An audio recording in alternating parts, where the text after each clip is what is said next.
A second mind map on Alexander the Great are about his campaigns, so all the military stuff. So, number one, why attack Persia? Why does Alexander set off in 334 BC with his Macedonian army to attack the Persian Empire? There's a number of reasons. Number one, it had already been the plan. His dad had planned this for several years, and in fact had already begun the invasion by sending Parmenion and Attalus to what we would today call northern Turkey. So he was already there. Two, revenge. Revenge for Xerxes burning Athens and attacking Greece in 480 BC, and officially revenge for the murder of his father Philip. And fourthly, probably something to do with Alexander's desire for adventure and to be the great, to dream big. So anyway, he attacks. The first battle is the Battle of Granicus in 334 BC. So Granicus is a river in northern Turkey. Before the battle, Arion has the Persians meeting to decide what to do. You've got their Memnon, their Greek mercenary, saying don't attack, scorched earth, forced into retreat, but the local Persian satrap saying no, we're going to attack. They meet for a battle at Granicus.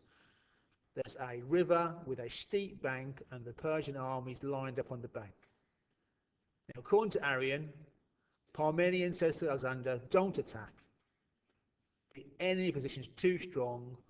Let's wait, cross in the night, and fight the next morning on the same side.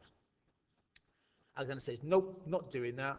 Immediate attack, sends across the phalanx. They struggle at the far bank, some nasty fighting. He leads some forces across the river on the far right, and eventually, when he sees a gap, charges for the Persian centre, as he always does. There's a big melee. He's almost killed by a Persian satrap before Clytus the Black comes in and cuts the guy's arm off in mid-kill stroke. Very dramatic. And the battle's won. Diodorus gives the same battle a different slant. He says, yep, riverbank. Yep, Parmenion says don't attack. And Alexander then says, yes, I agree.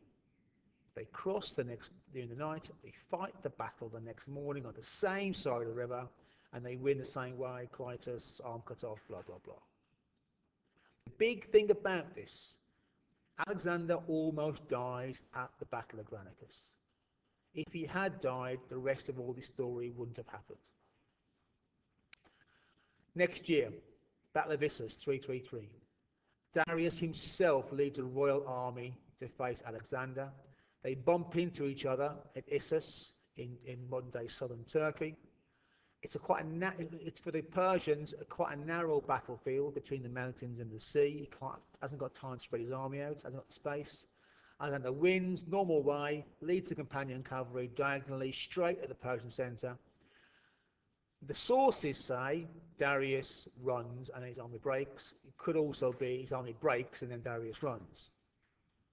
2 years later, after Alexander's been pottering around in Egypt, they face each other for the final time at Gaugamela, not far outside Babylon.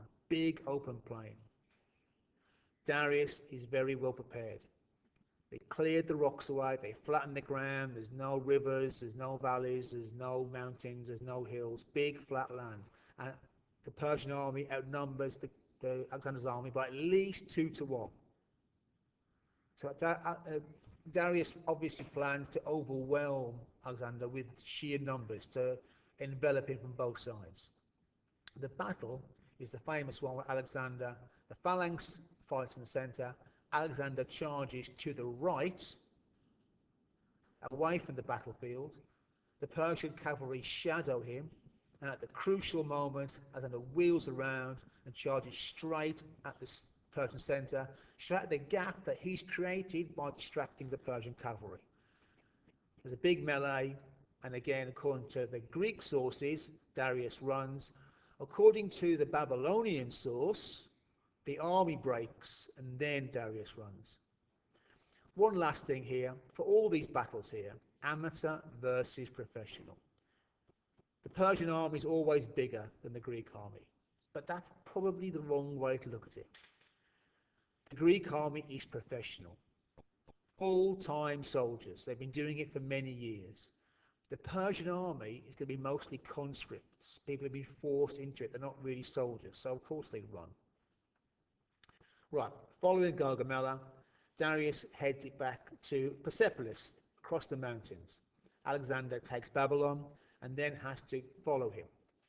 Now the problem is, if he takes too long getting to Persepolis, Darius will have to get away again with thousands of tons of gold and carry on the war indefinitely. So Alexander's got to get there quick. But to get to Persepolis, he has to cross the Zagros Mountains. To cross the mountains, there's only one place to do it. That's the Persian gates. So it's a pass with a fortress blocking it. Darius knows this. He left a strong force behind to guard the Persian gate. Alexander tries a frontal attack, fails miserably. Then a guide leads him through the mountains with a small force. Then he simultaneously attacks from the front and the back, smashes his way through, wipes out the Persian army, and captures Persepolis pretty quick.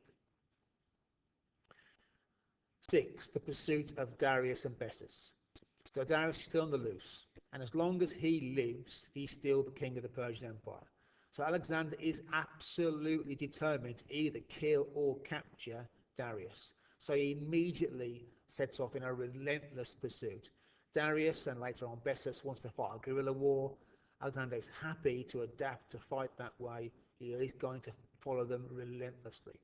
Darius is murdered by his cousin Bessus, who becomes the king. Again, Alexander carries on fighting a relentless war against them until Bessus is finally captured and is executed the Persian way. He's mutilated, lips cut off, ears, the like, and then he is impaled. Again, it's Alexander showing, I'm Persian. He's killing the Persian way.